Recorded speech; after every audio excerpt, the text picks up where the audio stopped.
جو بات کریں گی، جس سے ہم بات چیت کریں گے. ان کا نام ہے کمیلا یونک، جو امید ہے کہ میں صحیح اس کو پروناؤنس کر رہی ہوں. تو ان کا تعلق پولینڈ سے ہے، اور اگر میں ان کا تعارف کرانا چاہوں، ایک اکیڈیمک ہیں، یونیورسٹی میں پڑھاتی ہیں، جس کا نام وہ خود بتا دیں گی. میرا خیال ہے یہی ہوگا کہ اس کا کراکاؤ پولینڈ میں وہ رہتی ہیں، اور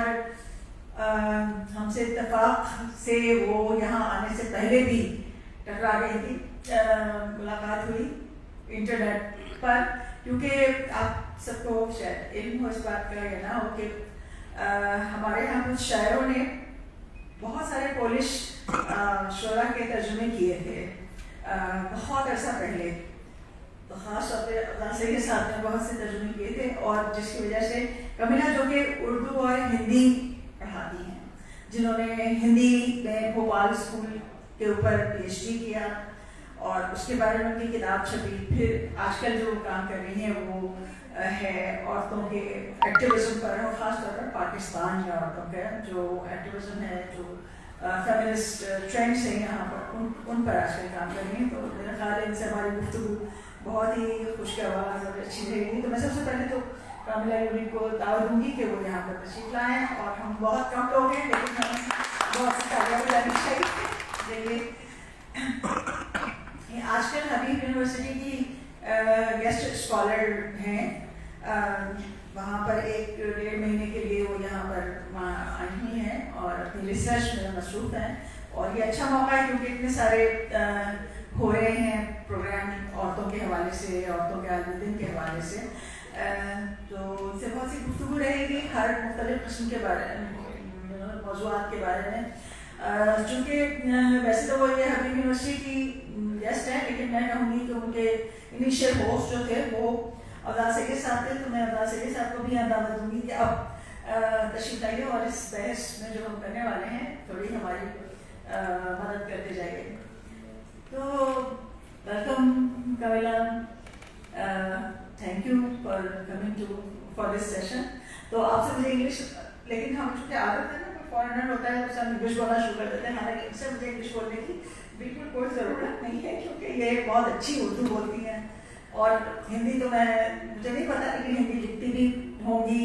اور ہندی میں ان کے بہت سارے کام ہیں. انہوں نے میں نے تو ویسے بہت سارے نوٹس بنائے ہیں ان کے بارے میں، لیکن میرا خیال ہے کہ میں اس پر بات نہیں کرتی. لیکن کچھ کورسز ہیں جو جن کا تذکرہ کر دیتی ہوں میں، کیونکہ یہ کورسز جو ہیں بہت انٹرسٹنگ مجھے لگے، بہت دلچسپ ہیں. یہ visual culture of India and Pakistan, ایک آپ نے یہ کیا ہے. ایک ہے the great women of South Asia, women in the Indian sub continent,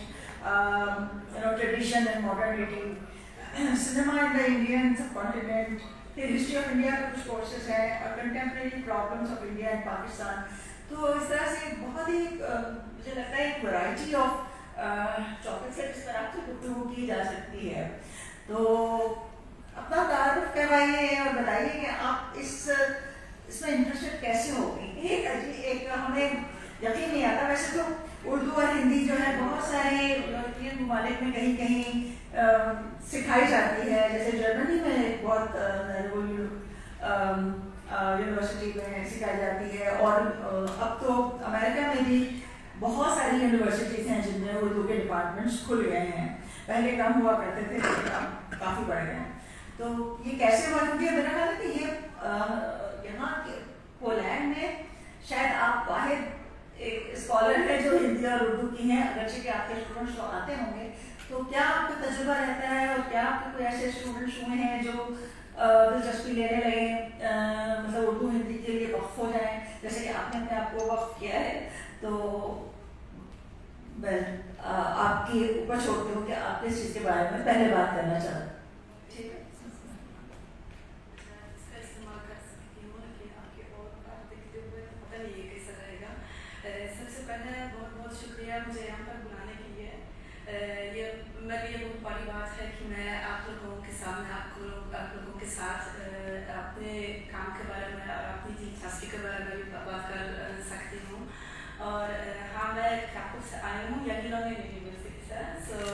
یہ یوروپ کا دوسرا سب سے پرانی یونیورسٹی ہے. اور وہاں پر جیسے آپ نے کا ذکر کیا وغیرہ. جرمنی میں سواس یعنی یو کے میں اور شاید ایک اور جگہ ہے جہاں پر اردو ڈپارٹمنٹ ہے. ہمارے یہاں کبھی کوئی اردو ڈپارٹمنٹ نہیں تھا اب تک اور شاید نہیں ہوگا کیونکہ ہمارے یہاں جو پاکستانی لوگ جو ہیں پاکستان سے جو لوگ آتے ہیں وہ بہت کم ہے جو ہم کہتے ہیں ڈایاسپورا. تو ہم جیسے یو ایس یا یو کے کا مقابلہ نہیں کر سکتے پولینڈ میں. بہت لوگ جو آتے ہیں تو ان کو بھی پتہ نہیں چلتا کہ ہم کسی بھی یونیورسٹی میں اردو پڑھاتے ہیں. تو بھی اگر ملاقات ہوتی ہے ادھر ادھر اگر ہم کچھ انتظام کرتے ہیں تو ان کو پتہ ہے کہ اچھا اب تو یہاں پر کوئی ہے یہاں پر کوئی پاکستان کے بارے میں یا پاکستان کے اوپر بھی کام کرتا ہے. تو ہمارا جو میرا ایجوکیشن جب ہوا تھا جب میں اپنے ہائی اسکول میں تھی تو میں نے سوچا کہ اگر زندگی میں کچھ کرنا ہے تو میں کوئی جو سب سے ٹف زبان ہے اس کو پڑھنا چاہتی ہوں. لیکن جیسے جاپان یا کوریا چائنا وغیرہ اس میں کوئی دلچسپی نہیں تھی کیونکہ یہ ہے میں آپ کو بتاؤں کہ کسی کو مت بتانا کہ اگر دلچسپی کی بات ہے تو آپ کھانے کی بات نہیں ہے اور مجھے ان کا کھانا پسند نہیں تھا. تو میں نے سوچا کہ اگر وہاں پر جانا ہوگا تو میں کیسے جاؤں کہ میں کیسے اس کا کھانا کو کیسے برداشت کر سکتی ہوں. تو اسی لیے بھی بہت اہم تھا میرے لیے کہ اگر چوائس کرنا ہے تو صحیح چوائس کرنا پڑتا ہے. تو میں نے سوچا کہ اگر لیکن صحیح میں نے سوچا کہ اگر مجھے جرمنی اور انگریزی آتی ہے تو یہ صحیح ہے اس کے ساتھ میں بھی کچھ کام کر سکتی ہوں لیکن کچھ اور سیکھنا چاہوں گی. تو میں نے فیصلہ کیا ہے کہ میں انڈین ڈپارٹمنٹ ہے انڈولوجی ڈپارٹمنٹ میں چلی جاؤں گی. فلولوجی ڈپارٹمنٹ تھا وہاں پر سنسکرت اور ہندی دونوں سیکھوں گی. اس وقت وہ بی اے ایم اے کا ڈویژن نہیں تھا ہمارے پورے 5 سال کی پڑھائی ہوئی تھی. تو اس کے دوران 5 سیمسٹر کے بعد ہمیں چننا تھا کہ یعنی کہ ہمیں سنسکرت پڑھنا ہے یا ہندی پڑھنا ہے. میں نے سوچا کہ اچھا ٹھیک ہے مجھے لوگوں سے ملنا ہے لوگوں سے باتیں کرنی ہے یہ وہ اس میں میری دلچسپی ہے تو میں ہندی کرنا چاہتی ہوں. تو میں نے ایم اے کیا سب سے پہلے ایم اے کیا ہے اور اس کے بعد اپنی پی ایچ ڈی بھی کیا ہے ہندی میں. اور اس ٹائم جب میں پڑھتی تھی جب میں اپنی چوائسیز بھی کرتی تھی یہ وہ تو مجھے اسکالرشپ ملا تھا انڈیا جانے کے لیے. تو میں 1 سال کے لیے JNU میں پڑھتی تھی دلی کا اسکالرشپ ملا تھا. اور وہاں پر جب میں گئی تھی میری جو استاذہ تھی جو مجھے پڑھاتی تھی ہندی پڑھاتی تھی وہ بہت اچھی تھی اور ان کا پڑھانے کا طریقہ جو تھا میں بھی اس طرح بھی پڑھاتی ہوں آج کل لیکن وہ صرف ہندی پڑھاتی تھی اور اس کو صرف ہندی آتی تھی. تو ہمیں کچھ بتاتی نہیں کہ اردو یا ہندی میں زیادہ فرق نہیں ہے کہ بولنے میں شاید آپس میں راستے میں اگر اس سے عام باتیں ہوتی ہیں تو یہ ایک ہی جیسے ہو سکتا ہے. تو جب میں انڈیا پہنچی اور لوگوں سے میں نے بات کی دلی میں گھومتی تھی ادھر ادھر تو کئی لوگ بھی کہتے تھے کہ آپ کی اردو کتنی اچھی ہے. میں نے سوچا یہ کہاں سے آیا ہے کہ میں ہندی میں بات کر رہی ہوں. لوگ میرے تعریف کرتے ہیں کہ مجھے اتنی اچھی اردو آتی ہے تو میری زیادہ دلچسپی ہوئی تھی. اور دلی کا جو ماحول ہے جو پرانی دلی میں جو ہوتا ہے اتنی سارے ایونٹس ہوتے ہیں وہاں پر اتنے سارے لائبریریز ہیں اتنے سارے کورسز بھی ہیں. ہمارا دین جو تھا یونیورسٹی میں وہ بھی اردو ڈپارٹمنٹ سے ہے. تو میں وہاں پر گئی تھی ان کے پاس گئی تھی میں نے بتایا کہ آپ مجھے کچھ بتائیے کہ اگر مجھے اردو سیکھنی ہے یعنی کہ شاید بولنے میں تو تھوڑا بہت آتا ہے لیکن اگر اردو سیکھنی ہے لکھنا اور پڑھنا صحیح طریقے سے سیکھنی ہے تو میں کیسے سیکھوں گی. تو انہوں نے بتایا میری ایک کتاب ہے آپ اس کو دیکھ سکتے ہیں کیونکہ یہ ہندی کے ذریعے تھا یہ ہندی میں لکھا تھا لیکن اردو کس طرح لکھا جاتا ہے پڑھا جاتا ہے وغیرہ. تو میں نے اس کو لیا تھا اور خود یہ ماسٹر کیا تھا گھر میں بیٹھے ہوا یونیورسٹی میں بیٹھے ہوئے یہ مجھے بہت دلچسپ لگا تھا. اور اس کے بعد جب میں گھر آئی تھی ویسے کراکوف واپس آئی تھی 1 سال کے بعد تو وہاں پر میری ایک ٹیچر تھی ایک پروفیسر تھی. تو وہ ایک سیمسٹر یا 1 سال کا کورس بھی کرتی تھی لیکن یہ زیادہ نہیں تھا وہ صرف ایک سیمسٹر یا 1 سال تھا. پروفیسر اگنیشکا کچکیویچ فراش شاید آپ نے سنا ہوگا کیونکہ انہوں نے بھی کتابیں اور پیپرز بھی چھاپی ہے اردو کے بارے میں. تو انہوں نے ان کا جو کورس تھا تو میں اس میں شامل تھی لیکن ہم وہاں پر سب کچھ پڑھتے پڑھتے تھے اس سے یہ سمجھنے کی کوشش کرتے تھے تو مجھے بھی لگا کہ اگر کچھ کرنا ہے اردو کے ساتھ تو مجھے خود بھی محنت کرنی پڑے گی. تو میں کچھ نہ کچھ اپنے طریقے سے کوشش کرتی تھی کہ میں تھوڑا سا زیادہ کچھ پڑھوں. تو لٹریچر کی طرف سے میں بھی گئی تھی, تھوڑا سا لٹریچر بھی پڑھنا شروع کیا اور ٹرانسلیشن بھی کرنا چاہتی تھی. اس کے بعد وہ دوسرا کام جو میں کرتی ہوں یونیورسٹی کے باہر میں بھی پروفیشنلی ترجمہ کرتی ہوں. تو اگر ضرورت ہے, اگر کسی کو عدالت جانا ہے, جو پاکستانی ڈایاسپورا جو ہے وہ بہت سارے لوگ ہیں, تو لیگل طریقے سے جو کام کرتا ہے وہ جو ڈاکیومنٹس وغیرہ اس کا بھی ترجمہ کرنا پڑتا ہے, تو یہ میں کرتی ہوں. اور اس میں واحد ہوں, جیسے میں صرف ایک ہوں. تو پچھلے سال میں نے سارے امتحان کو پاس کیے ہیں اور ابھی پروفیشنل طریقے سے میں اس طرح کا کام کرتی ہوں. یا تو زبانی طور پر یا اگر تو تحریری طور پر کچھ کام کرنا ہے تو میں اس کا کرتی ہوں, لیکن وہ ترجمہ جو ہے قانونی ہے تو صرف اس طرح کا کام کرتی ہوں. تو بیچ میں جب میں انڈیا میں جاتی تھی تو جب میرا ایم اے ختم ہو گیا تھا اور میں اپنے پی ایچ ڈی کے بارے میں سوچنے لگی, تو میں نے سوچا کہ اپنا پی ایچ ڈی میں ہندی لٹریچر میں کروں گی, کیونکہ جو پہلے میں نے ایم اے کے لیے جو کچھ کام کیا تھا اور جو کچھ رشتے بن گئے تھے جب میں انڈیا میں تھی, تو میں نے سوچا کہ اس کے بارے میں مجھے کچھ کرنا پڑے گا. لیکن بیچ میں جب میں انڈیا جاتی تھی تو ایک خیال آیا کہ اگر میں اتنا پاس ہوں تو کیوں نہ میں بھی پاکستان بھی جاؤں. جب میں 2004 میں جب میں پہلی دفعہ پاکستان آئی ہوں تو میں پہلے آئی تھی. تو یہ میرا اس طرح کا خیال تھا کہ میں امرتسر چلی جاؤں گی اور اس کے بعد واگا بارڈر پاس کر کے میں لاہور آ جاؤں گی, کیونکہ یہ جو میں نے سنا ہے کہ اگر کسی نے لاہور نہیں دیکھا تو کچھ نہیں دیکھا دنیا میں. میں سوچا کہ ٹھیک ہے, تو اگر میں نے کچھ نہیں دیکھا تو ابھی دیکھنا پڑے گا. تو میں لاہور بھی گئی تھی اور اس ٹائم بھی لاہور ملتان وہاں پر کچھ گھومنا چاہتی تھی, کچھ بھی اپنی آنکھوں سے کچھ دیکھنا چاہتی تھی. اس لیے بھی کہ پاکستان کے بارے میں اتنے سارے اسٹیریوٹائپ ہے کہ میں نے سوچا کہ خود دیکھنا پڑے گا اور لوگوں سے بھی اپنی باتیں کرنی ہوگی, کیونکہ ہر کسی کا اپنا خیال ہے, میرا اپنا خیال بھی کرنا چاہیے. تو میں 2004 میں پہلی دفعہ پاکستان آئی تھی اور 2 سال بعد دوسری دفعہ بھی آئی تھی. وہ اسی طریقے سے کیونکہ مجھے بہت پسند آیا امرتسر سے ہوتا ہے, انڈیا سے پاکستان اور پھر واپس بھی اسی لیے کہ جب میں جا رہی تھی انڈیا سے تو لوگ زیادہ مطلب پوچھتے تھے کہ کیوں جاتی ہے, کیوں. میں نے کہا کہ ہاں اسی لیے کہ آپ پوچھتے ہیں تو اسی لیے مجھے جانا لگتا ہے کہ وہاں پر جانا ضروری ہوگا.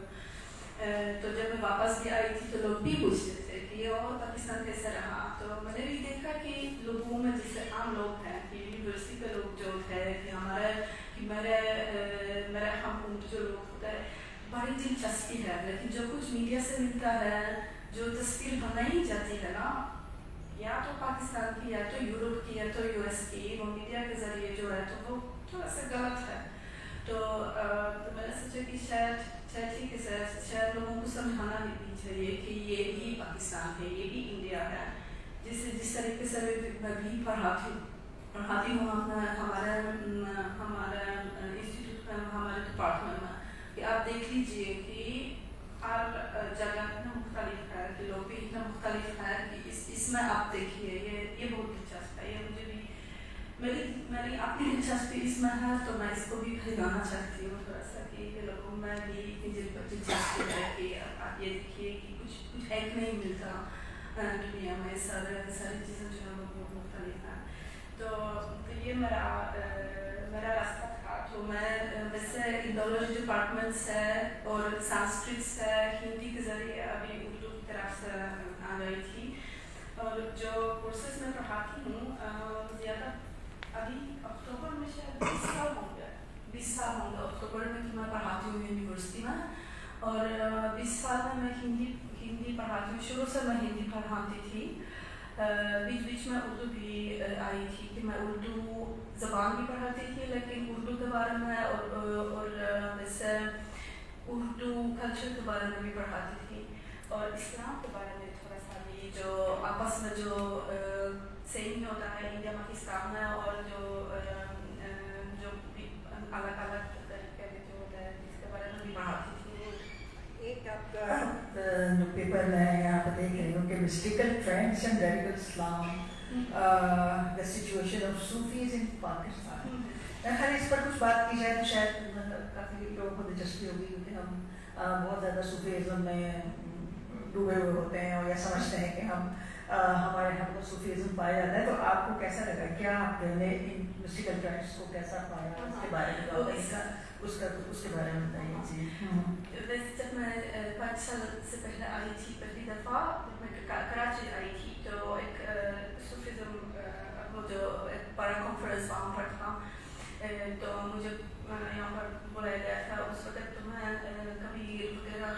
اس طریقے کے وہ رائٹرس کے بارے میں نے اپنا لیکچر دیا تھا, لیکن وہ جو پیپر ہے خاص ایک کانفرنس بھی تھا, وہ کسی جگہ میں یورپ میں, لیکن کسی جگہ مجھے ابھی یاد نہیں ہے کہاں پر تھا. ایک کانفرنس تھا کہ اسلام صوفیزم وغیرہ اس کے بارے میں. تو میں نے سوچا کہ اس کے بارے میں بھی دلچسپ ہوگا, بولنا دلچسپ ہوگا کہ ہمارے یہاں جو خبریں آتی تھیں یا آتی رہتی تھی کہ پاکستان میں جو بم ہر جگہ ادھر وہ جو صوفی شرائنس جو ہوتے ہیں درگاہ وغیرہ جس کے خلاف بھی اتنے سارے لوگ بھی کام کرتے تھے. شیما کی مانی بھی وہاں پر جاتے ہوئے وہاں پر ڈانس بھی کرتی تھی, وہ پروٹیسٹ اس طرح کے پروٹیسٹ کرتی تھی. تو میں نے سوچا کہ اس کے بارے میں شاید وہ سمجھانا بھی دلچسپ ہوگا کہ کیا کیا فرق ہے, کہ اگر وہ فنڈامنٹل وہ جو ویو ہوتا ہے کہ اسلام اس طرح ہے یا وہ اس طرح ہے, تو اس میں کیا تکلیف ہے, اس میں کیا دقت ہے. تو جو میں نے دیکھا تھا جب میں انڈیا میں جاتی تھی اور پاکستان میں جب میں جاتی تھی تو میں نے دیکھا تھا کہ وہ جو کنٹروورشل جیسے ہم کہتے ہیں جو کنٹروورشل لگتا ہے, تو یہ ہے کہ اگر لوگ وہاں پر جاتے ہیں اور اپنا دعا کرتے ہیں جس طریقے سے دعا کرتے ہیں تو تھوڑا سا لوگوں کو لگ سکتا ہے کہ یہ ہندوازم کا تھوڑا سا انفلوئنس کا ہو سکتا ہے. جیسے کہ پھول لے جاتے ہیں لوگ, کی اگربتی لے جاتے ہیں لوگ, کہ پرساد بھی جس طرح ہم کہتے ہیں پرساد بھی لے جاتے ہیں, وہاں پر چادر لگا ہے وغیرہ, یہ سارے جو طریقے ہیں تو شاید وہ بالکل صحیح وہ ساؤتھ ایشیا کے ہیں. جب میں پڑھتی تھی جے این یو میں تو بہت سارے اسٹوڈنٹس وہاں پر آئے تھے انڈونیشیا سے, تو انہوں نے بھی بتایا تھا کہ ہمارے یہاں تو یہ بالکل الاؤ نہیں ہے, کیسے آپ لوگ یہاں کے لوگ کیسے کرتے ہیں, یہ تو بالکل اسلام کے خلاف ہے, لانا ہے اس طرح کا, یہ کرنا وہ کرنا. تو میں نے سوچا کہ اس کے بارے میں اگر میں کچھ لکھوں تو دلچسپ بھی لگے گا کہ ہمارا یعنی ساؤتھ ایشیا میں جو چلتا ہے وہ جو ٹریڈیشن ہے وہ تھوڑا سا الگ ہے. تو اس لیے وہ اسی پیپر پر میں سمجھانا چاہتی ہوں. ایک اور جو آپ نے between tradition and modernity, Fatima Jinnah کی شخصیت پہ آپ نے کام کیا, انہیں آپ نے قرار دیا کہ وہ ماڈرنٹی اور روایت کے بیچ میں ہے. تو میں اس کے شاید انہیں کو دیکھ کر مجھے خیال آ رہا ہے کہ یہ بھی دلچسپ ہوگا ہمارے لیے جاننا ہے تو صحیح, لیکن آپ نے کس اینگل سے دیکھا, کیا سمجھا؟ تو میں جب اپنا کام بھی شروع کیا تھا اسلام کے بارے میں اور پاکستان اور انڈیا کے بارے میں بھی, کیونکہ وہاں پر بھی اسلام ہے اور جو سچویشن ہم بھی جانتے ہیں کہ الگ الگ ہوتی ہے, وہ ڈپینڈ بھی کرتا ہے کہ مطلب وہ گورنمنٹ میں کون ہے, تو ہم نے دیکھا ہے کہ بہت ساری چیزیں ہو رہی ہیں. تو میں نے سوچا کہ اگر میں اپنا کام خواتین کے بارے میں کرنا چاہوں گی تو فاطمہ جناح کے بارے میں کچھ لکھنا پڑے گا. اور یہ بھی ایک کانفرنس کے لیے تھا, تو میں نے وہاں پر ایک پریزنٹیشن کیا تھا کہ فاطمہ جناح جو ہے انہوں نے کیا کیا کام کیا تھا, یہ دکھانے کے لیے کہ اس وقت جو چالو تھا ویسے جب وہ 1947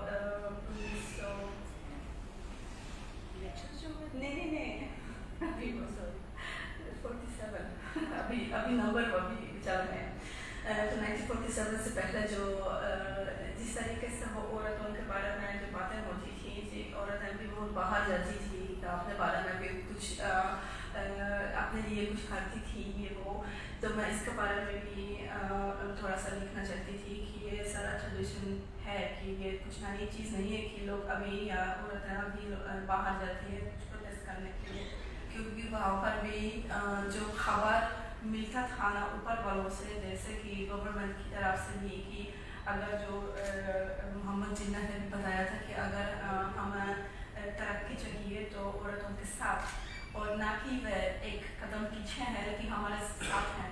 اور جو پیغام بھی تھا جو ہم بھی تصویریں بھی اگر دیکھیں گے تو ان کی جو تصویر ہے وہ فاطمہ جناح ہمیشہ بغل میں تھی پیچھے بھی نہیں کھڑی تھی ہمیشہ بغل میں تھی تو میں یہ بھی دکھانا چاہتی تھی کہ آپ دیکھیے وہاں پر وہ ٹریڈیشن ہے نا ہمیں اس کے بارے میں بھی بات کرنا چاہیے تو یہ بھی دکھانا چاہتی تھی اس پیپر میں ہندی میں نے بہت کام کیا ہے اور تیجی گروور کی نثر پہ بھی کام کیا شاعری پہ بھی کام کیا اس کے علاوہ نرمل ورما جو یہاں بھی ان کے اوپر بہت کام ہوتا ہے یعنی ترجمے ان کے بہت یہاں پائے جاتے ہیں تو پھر خواتین کا آپ کا یہ in search of their own voice women poets of South Asia تو اس میں عورتیں بھی شامل ہیں مطلب پاکستان کی خواتین اور ہندوستان کی خواتین بھی شامل ہیں تو اس یہ تجربہ ایسا رہا بھوپال میں رہی آپ وہاں جا کے اور پھر کام کیا جی جب میں اپنا پی ایچ ڈی کر رہی تھی تو میں نے سوچا کہ وہاں پر وہ پھر سے جانا پڑے گا اور لوگوں سے پھر سے کچھ باتیں کرنی ہوگی تو وہاں پر جو ماحول ہے بھارت بھون کے آس پاس جو جس کا کنسٹرکشن جو کھل گیا تھا وہ بھوپال گیس ٹریجڈی کے بعد اور وہاں پر بہت سارے آرٹسٹ بہت سارے رائٹرز بھی آئے تھے پروٹیسٹ کرنے کے لیے کہ یہ کیا ہوا کہ اگر ہم انسان ہیں تو ابھی کچھ اس کے ساتھ کچھ کرنا چاہیے کہ اتنے سارے شکار ہوئے تھے اس ٹریجڈی کے تو اس کے لیے کچھ کرنا چاہیے تو وہاں پر بھارت بھون ایک میوزیم جیسا لیکن یہ میوزیم نہیں ہے صرف ایک جگہ ہے جہاں پر لوگ آ سکتے ہیں وہاں پر بھی لائبریری ہے وہاں پر بھی میوزیم جیسے وہ گیلری ہے تو اشوک واجپئی کا وہ جو انیشیٹو تھا وہاں پر انہوں نے یہ بہت کوشش کیا کہ یہ بن جائے گا تو جب یہ بن گیا ہے تو بہت سارے لوگ بہت سارے آرٹسٹ بہت سارے رائٹرز بھی پوائٹس وغیرہ وہاں پر آنا شروع کرتے تھے اس میں ان میں سے بھی تیجی گروور بھی تھی اور ادے واجپئی بھی تھے اور بہت سارے لوگ بھی تھے وہاں پر تو ان کا وہاں پر بھی ملاقاتیں ہوتی تھی لوگ آپس میں بھی باتیں کرتے تھے جیسے آپ کا یہاں پر ملاقاتیں ہوتی تھی مجھے پتہ چلا کہ لوگوں نے بھی لکھا تھا کہ اس کا انسپریشن بھی مل سکتا ہے اگر ہم آپس بیٹھے ہوئے کسی چیز کے بارے میں ڈسکس کرتے ہیں یہ باتیں کرتے ہیں اور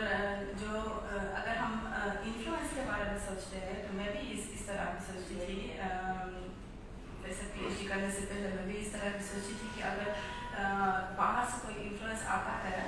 ہندی رائٹرس کے اوپر تو یہ انگریزی لٹریچر سے بھی آئے گا یا تو یو کے سے یا یو ایس سے یا کہیں سے لیکن انگریزی زبان کے ذریعے مطلب انگریزی لٹریچر سے تو تب مجھے پتہ چلا کہ وہ لوگ جو وہاں پر